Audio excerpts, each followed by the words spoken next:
Ladies and gentlemen, now forming at the north end of Kyle Field, the nationally famous Fightin, Texas Aggie Band.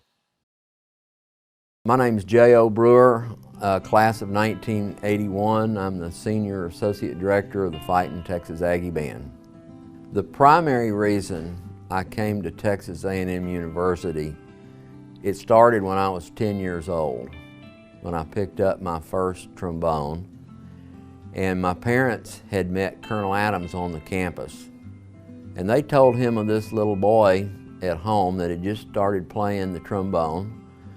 And he took them back to Dorm 11 where his office was before the Adams Band Hall was built. And he gave my parents some sheet music and a copy of Volume 1, the Texas Aggie Band in stereo, on one of those big round things with a hole in the middle of it and that kind of a record. And that's when it all started. And so I came to Texas A&M to be in the Texas Aggie Band, period. I had graduated from Texas A&M University. I had received a job with John Deere Company because I got my degree in mechanized agriculture from A&M. There was no and is no school of music here. And I thought I was done with A&M. I was kind of a typical senior. I was done with the Corps and I was ready to see Aggie land in my rear view mirror, and I had a big smile on my face.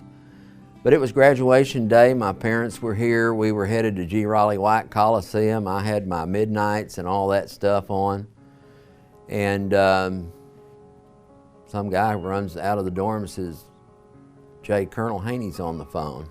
He says he needs to see you right now." So going through my mind, can he still do something to me? What does he know that I did that I didn't want him to know about?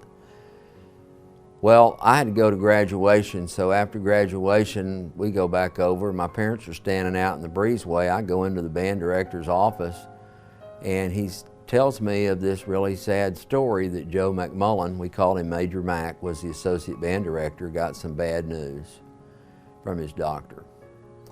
And he tells me he needs someone to help him run the band. I didn't know anything about running the band. I played that trombone really well. I was pretty good. And, well, sir, I graduated and I'm on my way. I've got a job. He says, "I know that. I know all about it." And then he tells me that he's already been to see John Coldis, who was the vice president for student affairs at that time.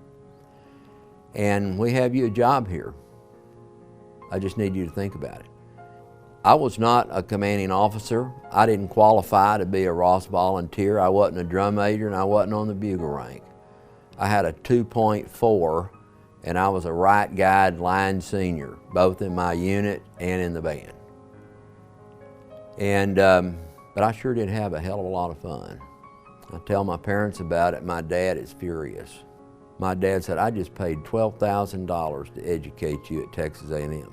He said, "You're going to stay and help Joe run the band? What do you know about that?" "Nothing." "Well, why would they want you to do that?" I said, "I don't know, but that's what the man told me, Dad." And then he looked at my mother and he looked back at me and he said, "Well, you've never listened to me before. I don't know why you should start now." So I go to work for Texas A&M right out after graduating. I never worked one day for John Deere. And 3 weeks later, unbeknownst to me, I get a letter in the mail from Sam Houston State University. "Welcome to the Department of Music Education." I never said any transcripts. I never paid them a dime. And all of a sudden, I'm a senior classification in music school at Sam Houston. A few years later, I went to the Vandercook College of Music during the summers, over 3 summers, in Chicago. A few years later, I find out when having lunch with Mrs. Adams, Colonel Adams' wife, he had been deceased for years. And I told her that I just finished my master's degree, and she said, "Jay Bird, Vern and I went to Vandercook for 2 or 3 summers, and he studied music at Vandercook College of Music." Then I knew I was doing what I was destined to do, perhaps. So that's kind of how it all got started, and I tell these kids today, don't plan your life out where everything has to stack up perfectly, because things might change. Look at me. When I'm asked about the way I announce the band and how long I have been the voice behind now forming at the north end of Kyle Field, my first response is the only way and the only reason I'm able to do that is because of those young people standing in the north end of the field. That statement is not about me, that's about them. And frankly, I believe that's been a huge part of my success, that the students do and must come first. And I have had maybe a unique ability to kick their butts and put my arms around them and tell them I love them and make them think they like it, all at the same time. What has always amused me, particularly I'll say since the stadium has been redone, a friend of mine said, that was in my class in B Company, said, "Jay, do you know that all of these people recite that with you? Not just the students, but the former students and guests too." I go, "Really?" Because I can't hear anything up in the booth at all. My favorite stadium to announce in is Kyle Field, because that's our home. That's the landmark that we all go to support the Aggie football team. There are some out-of-town venues that haven't been quite so pleasant. And there have been times when I just stopped talking because I could see this is not going to work. So why put myself through that? I can do whatever I want to do, right? I write the script, I say what I want to say, and everybody seems to think it's okay.